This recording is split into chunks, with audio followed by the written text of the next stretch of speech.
तो सबसे पहले भगवान भोलेनाथ और माता पार्वती का ध्यान करके इस पावन कथा का श्रवण करते हैं। सोमवती अमावस्या की कथा। पौराणिक कथा के अनुसार एक साहूकार के 7 बेटे थे, 7 बहू और 1 बेटी थी। साहूकार के घर एक जोगी भिक्षा मांगने आता था। जोगी को साहूकार की बहू भिक्षा देती थी तो वो ले लेता था, लेकिन जब बेटी देती थी तो वो भिक्षा नहीं लेता था और कहता था कि बेटी सुहागन तो है पर उसके बाद में दुहाग लिखा है। जोगी की यह बातें सुनकर बेटी को चिंता होने लगी और उसका शरीर भी कमजोर होने लगा। एक दिन उसकी माँ ने पूछा कि बेटी तुम इतने दिनों से इतनी कमजोर क्यों दिखाई देती हो। तब उसने बताया कि माँ, एक जोगी भिक्षा मांगने आता है जो कहता है कि बेटी है तो सुहागन, लेकिन इसके नसीब में दुहाग लिखा है, अर्थात दुख लिखा है। यह बात सुनकर उसकी माँ ने कहा कि कल मैं सुनूंगी। अगले दिन जब जोगी भिक्षा लेने आया तो उसकी माँ चुप कर बैठ गई। जब बेटी भिक्षा देने लगी तो जोगी ने वही बात फिर से बोली।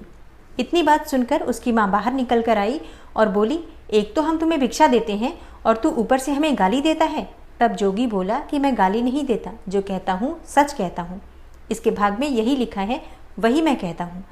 माँ ने जोगी से कहा कि तुम्हें यह पता है कि इसके भाग्य में दुहाग लिखा है, तो ये भी बता दो कि कैसे दूर होगा। तब जोगी बोला कि 7 समुंदर पार एक सोना धोबन रहती है जो सोमवती अमावस्या का व्रत करती है। अगर वह आकर अपना फल दे दे तो इसका निवारण हो सकता है, नहीं तो विवाह होते ही इसके पति को सर्प डस लेगा। यह बातें सुनकर माँ बहुत रोने लगी और सोना धोबन की तलाश में जाने लगी। चलते चलते रास्ते में तेज धूप पड़ने लगी तो साहूकारनी एक पीपल के पेड़ के नीचे बैठ गई। उस पीपल के पेड़ में एक गरुड़ पक्षी का घोंसला था जिसमें गरुड़ का छोटा सा बच्चा रहता था।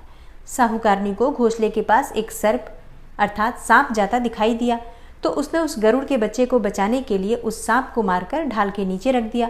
जब गरुड़ और पंखनी आए तो घोंसले के पास खून देखकर क्रोधित हो उठे और साहूकारनी को चोंच मारने लगे।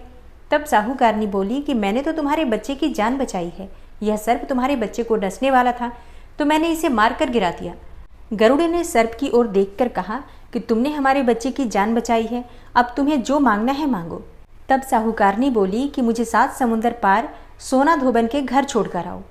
गरुड़ ने साहूकारनी को अपनी पीठ पर बैठाकर 7 समुंदर पार सोना धोबन के घर छोड़ दिया। वहां जाकर साहूकारनी ने सोचा कि सोना धोबन को कैसे राजी किया जाए। सोना धोबन के 7 बेटे और बहू थे। उसकी 7 बहुएं काम को लेकर रोज लड़ाई करती थी और काम भी नहीं करती थी। रात को जब सब सो जाते तो साहूकारनी सोना धोबन के घर जाती और घर का सारा काम करती। गायों को नहलाती, घर की सफाई करती, रसोई का काम करती, चौका बर्तन करती, आटा पीसती, कपड़े धोती, पानी भरती और दिन होने से पहले चली आती। 7 बहुएं रोज सोचती कि ये सारा काम कौन कर रहा है, लेकिन कभी एक दूसरे से पूछती नहीं थी कि ये सब काम कौन कर रहा है। कुछ दिनों तक ये सभी काम उसी प्रकार से चलते रहे। तब एक दिन धोबन ने अपनी बहुओं से पूछा कि तुम आजकल लड़ती भी नहीं हो और काम भी ठीक कर रही हो। तो बहुओं ने कहा कि सासू जी, काम तो हमें ही करना पड़ता है, चाहे हम लड़कर करें या राजी से करें, इसलिए लड़ाई करने का क्या फायदा। सोना धोबन ने सोचा कि आज देखा जाए कि कौन सी बहू काम करती है, और वो रात को सोई नहीं। उसने देखा कि रात को एक स्त्री आई और पूरा काम करके जाने लगी। तो सोना धोबन ने बोला कि तुम कौन हो और तुम्हें ऐसी क्या ज़रूरत है जो इतना काम कर रही हो। साहूकारनी ने कहा कि ज़रूरत है, तभी तो इतना काम कर रही हूँ।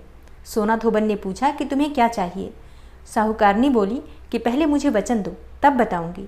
सोना धोबन ने वचन देकर कहा कि अब बताइए।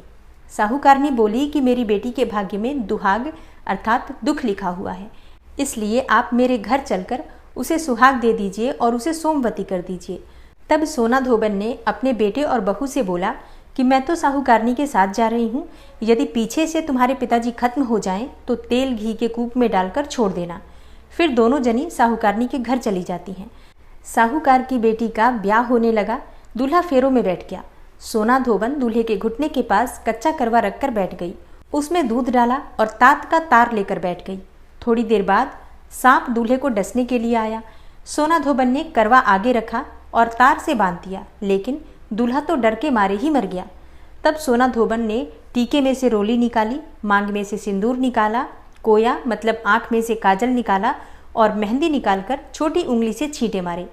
और सोना धोबन बोली कि आज दिन तक मैंने जितनी भी सोमवती अमावस करी है उन सब का फल तो साहूकार की बेटी को लग जाए और आगे जो मैं सोमवती अमावस करूं वह मेरे बेटे को लगे। इतना कहते ही दूल्हा जीवित हो गया और सब सोमवती की जय जय बोलने लगे। सोना धोबन वापस जाने लगी।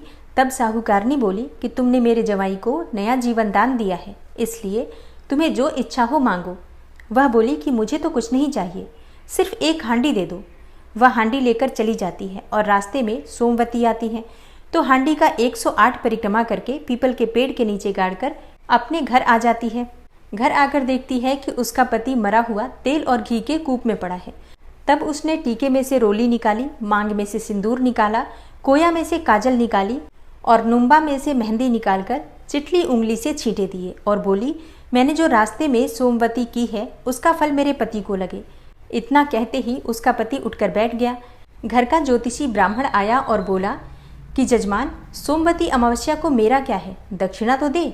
सोना धोबन बोली कि मुझे तो सोमवती रास्ते में आई थी तो कुछ भी नहीं किया, जो कुछ भी किया वह सब पीपल के नीचे ही गाड़ दिया, जाकर खोदकर निकाल लो।